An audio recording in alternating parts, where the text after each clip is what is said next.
இப்ப வரைக்கும் சொல்றேன், பேங்கிங்ல எஸ்எஸ்ல நாங்க யாருமே எந்த லஞ்சமும் வாங்கல, எந்த ஊழலும் பண்ணல. இருக்கிற மக்கள் போராட்டம் பண்றாங்க, மக்கள் போராட்டம் ஒரு கலெக்டிவ் டிஸ்ட்ரிக்ட் மாதிரி போறாராம், அதுக்கு போராட்டம் பண்ணிட்டு இருக்காங்க. எங்க அம்மா அன்னைக்கு தான் போய் சேரவே செஞ்சாங்க. கவர்மெண்ட் எக்ஸாம் படிக்கலாம், நம்ம நல்லா சொல்லலாம்.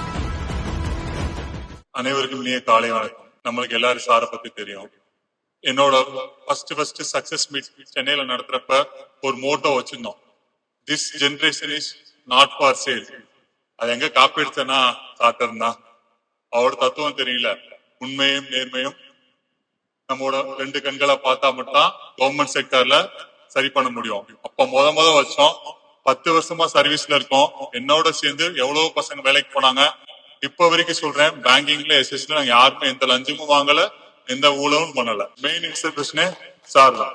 ரெண்டாவது முக்கியமான விஷயம், இது சாரை பத்தின ஒரு இன்சிடென்ட். சாருக்கு தெரியும், எல்லாருக்கும் சாரோட மதுரை சாப்டர் தெரியும்.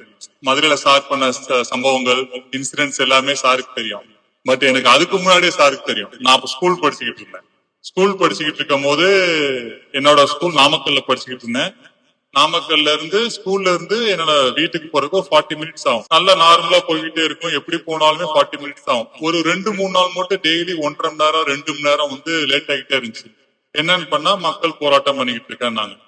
எனக்கு அந்த வயசுல அறியாம புரியல, எதுக்குடா மக்கள் போராட்டம் பண்றாங்க. மக்கள் போராட்டம் ஒரு கலெக்டிவ் டிஸ்ட்ரிக்ட் மாதிரி போறாராம், அதுக்கு போராட்டம் பண்ணிட்டு இருக்காங்க. எனக்கு அப்ப அந்த ஐடியாவே கிடைக்கல. எங்க அம்மாட்ட போய் கேட்டேன், டிரான்ஸ்பருக்கு அவர் போறாருன்னா ஓகே, இல்ல அவங்க ஃபேமிலியில இஷ்யூ, ஸ்கூல் ஏன் மக்கள் போறானுங்கிறப்ப அப்பதான் சார் பத்தி எனக்கு தெரிஞ்சு. அது 2009 or 10 அந்த ரேஞ்சிலே ஐ நோ ஹிம். ஏன்னா அப்பா சொன்னாங்க, ஒருத்தர் உண்மையா வேலை பாக்குறாரு அப்படின்னா அதுக்கு அவர் அதுல இருந்தா மக்கள் நல்லா செஞ்சா ஆட்டோமேட்டிக்கா பீப்புள் அவரை பத்தி தேடுவாங்க. நாங்க அதுக்கப்புறம் தான் எங்க அம்மா கவர்மெண்ட் எக்ஸாம் படிக்க ஆரம்பிச்சாங்க. எங்க அம்மா அன்னைக்கு தான் போய் சேரவே செஞ்சாங்க. சரி, கவர்மெண்ட் எக்ஸாம் படிக்கலாம், நம்ம நல்லா சொல்லலாம். She tried. அதுக்கப்புறம் நான் ஸ்டார்ட் பண்ணேன். நான் ஸ்டார்ட் பண்றப்ப யூபிஎஸ்சி போய் ஜாயின் பண்ணேன். But somewhere in bank. இப்ப பேங்கிங்ல நீங்க ஒரு 15 வருஷத்துக்கு முன்னாடி 20 வருஷத்துக்கு முன்னாடி பார்த்ததுக்கும் இப்ப பேங்க் போயிருக்கீங்க ரீசென்ட் டைம்ஸ்ல எல்லாமே சின்ன பசங்களா தான் இருப்பாங்க. யாராச்சும் உங்களுக்கு டார்ச்சர் பண்றாங்களா?